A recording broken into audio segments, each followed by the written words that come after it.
Hello everyone, welcome back to my channel. I hope that you're all having a wonderful and blessed Friday night. The White House just presented a new counteroffer to Republican lawmakers in Congress on the new massive infrastructure and jobs package. Some states are passing a new bill that would allow residents receiving Social Security. Some states are passing a new bill that would allow residents receiving Social Security income to pay less in taxes. Here is your daily news report and fourth stimulus check update. Thank you so much everyone for being here tonight. The winners of this week's $75 Amazon gift card giveaway are Liz Brzezinski and Luis Gonzalez.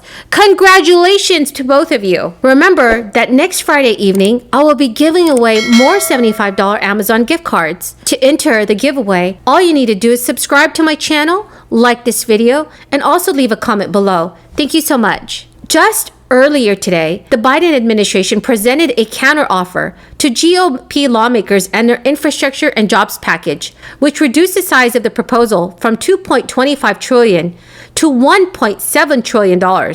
The new offer is a decrease of $550 billion on the top line, but it still leaves the two sides far apart as the window for a potential deal comes perilously close to closing. According to CNN, the infrastructure proposal lays four areas that the White House reviews as concessions to Republicans, who have put a $568 billion proposal on the table. The White House offers includes matching what Republican senators have proposed, as a spending level for broadband, which is $65 billion, and reducing Biden's proposed spending level on roads, bridges, and major projects by $39 billion. It also takes spending on manufacturing, research and development, and supply chain out of talks. The document acknowledges the counterproposal still leaves them far apart. The proposal says, however, in service of trying to advance these negotiations, the president has asked us to respond with changes to his American Jobs Plan in hopes that these changes will spur further bipartisan cooperation and progress. White House officials view their latest offer as the next step in the ongoing talks, one that shows President Biden is willing to cut a chunk of his original proposal, but that also makes clear Republicans must be willing to significantly increase the scope and scale of any counteroffer for serious talks to continue. While Republicans have opened the door to increasing the overall scale of the plan, they have objected to the levels Democrats have put on the table, as well as the expansive definition the White House has leaned on for an infrastructure proposal. Unfortunately, Republicans objected to the offer. Kelly Moore, the communications director for Senator Shelley Moore Capito of West Virginia, said, during today's call, the White House came back with a counteroffer that is well above the range of what Congress can pass with bipartisan support. During a press conference, White House Press Secretary Jen Psaki told reporters, this proposal exhibits a willingness to come down in size, giving on some areas that are important to the president. Otherwise, they would not have been in the proposal, while also staying firm in areas that are most vital to rebuilding our infrastructure and industries of the future. The White House has said it wants to see progress towards an agreement by the end of this week, though they have not specified what precisely that would entail. It's very clear, however, that any progress has not been made to this point. People on both sides of the talks say, and with a deadline approaching, the proposal comes at a crucial, potentially make or break moment in the negotiations. So everyone, what do you think our lawmakers should do? Should Republicans just agree to the larger price tag? Please, everyone, leave your thoughts in the comment section below. Now, residents in the state of Nebraska receiving Social Security income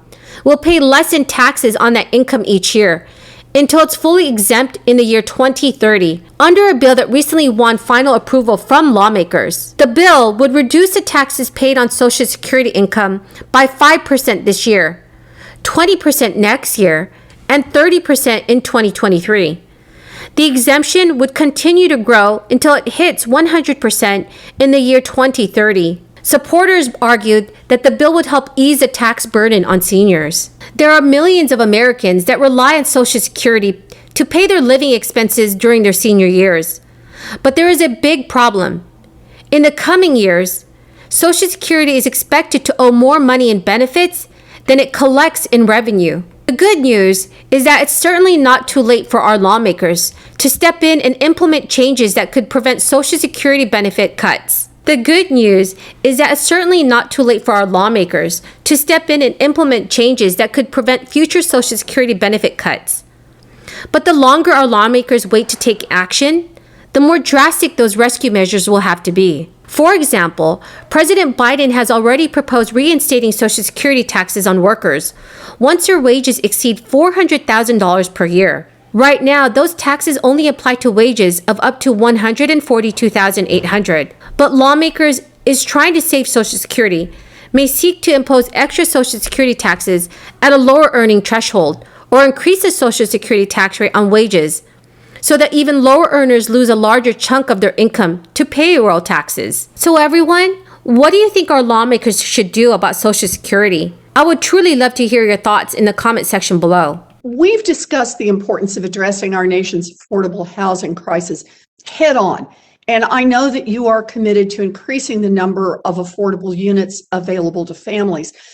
But those homes have to be built somewhere, and too many communities around the country, restrictive zoning laws that were born out of racial segregation prevent new affordable housing units from being built.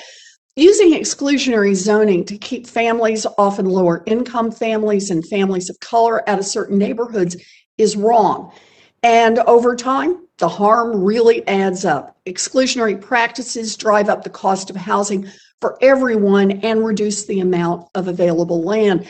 So, Secretary Fudge, at your confirmation hearing, you told this committee that it is important that we get rid of the notion of not in my backyard. How does that not in my backyard approach impede efforts to address the affordable housing crisis?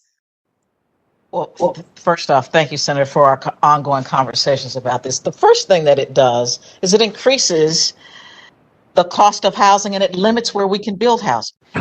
If you have restrictive zoning ordinances, then there are two things that happen or can happen. One is that where there is available land, you cannot build, or the zoning is so onerous that it costs you more money to build. Maybe they put all kinds of restrictions on it that increase the cost of buying the property. The other thing it does is it just basically says to people in our communities, we do not want you to live in our neighborhood if you are low income, if you are a person of color. And so what we have found is that these laws have been around so very long that the jobs plan now gives us the opportunity to go into communities with some incentives to assist them in how we discuss it, how we can give them the kind of technical assistance to change it, how we engage communities so that we can have a better narrative about why we should allow new housing and housing that is not restrictive in communities that historically have prevented us from building. Next Friday evening, I will be giving away more $75 Amazon gift cards. To enter the giveaway, all you have to do is subscribe to my channel, like and share this video, and leave a comment below. Thank you so much, everyone, and have a very, very blessed Friday night.